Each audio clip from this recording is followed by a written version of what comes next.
our supportive parents, dear friends, and my fellow graduates, a pleasant day to all of you. Right now, I am asking myself, anong pakiramdam? Raylan, anong pakiramdam? Honestly, being in this stage, speaking in front of you, is a surreal feeling. I am nervous, yet happy. I am excited at the same time, sad.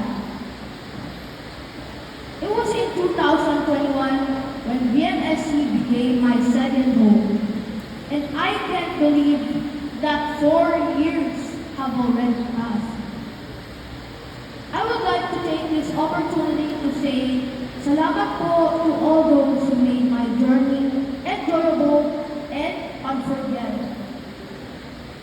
First and foremost, to our beloved Village Montessori School and Colleges community and its dedicated management. My heartfelt gratitude goes to you. Thank you for being our second home, where learning thrives, dreams take shape, and values are nurtured. Thank you for providing us with a safe, supportive, and inspiring environment that encourages both academic excellence and personal growth. Your unwavering commitment to the welfare, development, and success of the Montessorians does not go unnoticed. And for that, we are truly grateful.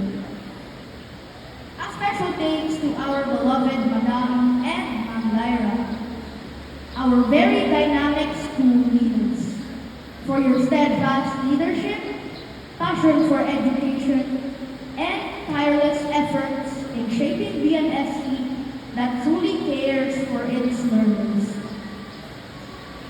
We are forever grateful for your wisdom, generosity, and commitment to making a difference in our lives. To all my teachers, salamat po. To Ma'am Vilma Borma, my first mom here in VNSC. Thank you for being strict yet very considerate. Ma'am, I learned a lot from you. To Ma'am Leslie Kainit, thank you for helping me in bringing out my skills and for being a cool advisor. To Ma'am Melba Nabadaw, salamat po for encouraging me to do my best. And to Ma'am Rhea Bonaventura, thank you for all those life lessons that inspire me to be better every day. I will always remember your words of encouragement. Our dear teachers, I am grateful for your patience and dedication. It is very heartwarming that you consider us your mga anak, even though we are so makulit at times. Salamat din po kay Kuya Rufo, who is always there, greeting us every day. I am praying that years from now, kayo pa rin po ang makikita ko dyan sa iyo. Stay healthy po. To our Kuyas, salamat po for helping us with our heavy bags and for maintaining the cleanliness of our surroundings. Thank you to our campus staff for providing affordable meals. Also, shout out to our school services.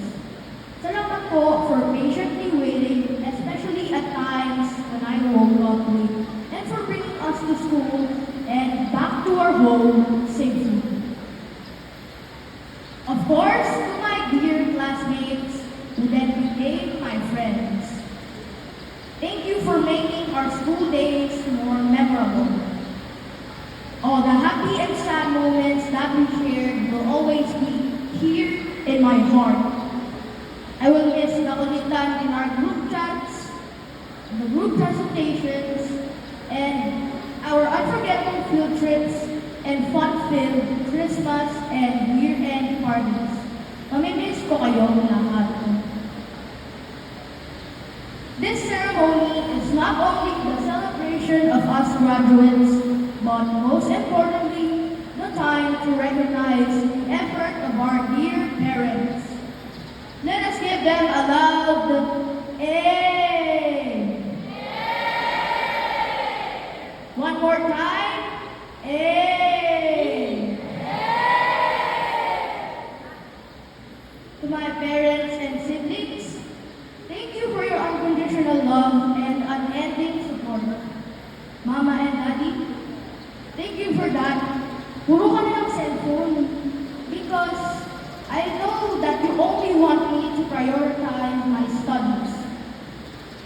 Thank you for that. Kumain ka na. Matulog ka na. Because I am reminded that health is wealth. Thank you for that. Maglinis ka na ng bahay at maghugas ka na ng plato.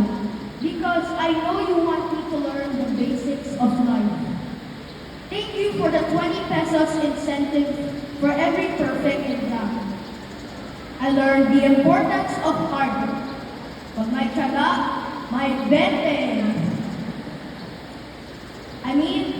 Pag may tiyaga, may nilaga. I am grateful that you instilled in me na mas mahalaga ang maging mabuting tao. And it's okay to make mistakes. Basta, wag lang lagi-lagi. I will start to do things on my own and start to decide for myself. But, Mama and Daddy, don't worry. Your advice and guidance will always be with me. Please know that I am still your bunso and will forever be your baby. I love you so much po. Lastly, thank you, dear Lord, for all the blessings. All of these are possible because of your grace and mercy. All that we accomplish is for your greater glory. We are praying for your continued guidance and provisions as we embark on our new journey.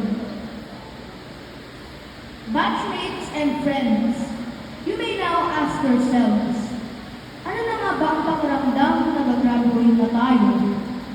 Yes, this is not the end, but a new beginning. I am encouraging everyone. Let's strive to be better. Grab every opportunity to learn, but don't forget to enjoy the process. Yung tamang chill lang. Hopefully, bawasan na rin natin yung puro quick lang. I am praying that someday you, Ma, anong ulam? Will eventually be, Ma, ito na po ang pambili ng ulam. This is Rylan Andre Rosas Maala of March 2024 to 2025 saying, maraming salamat po and may God bless us all.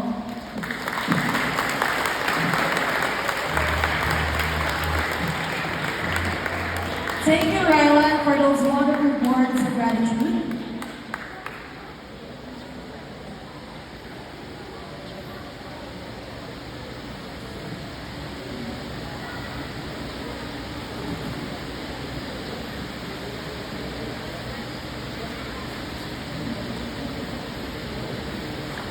Education is not just the sole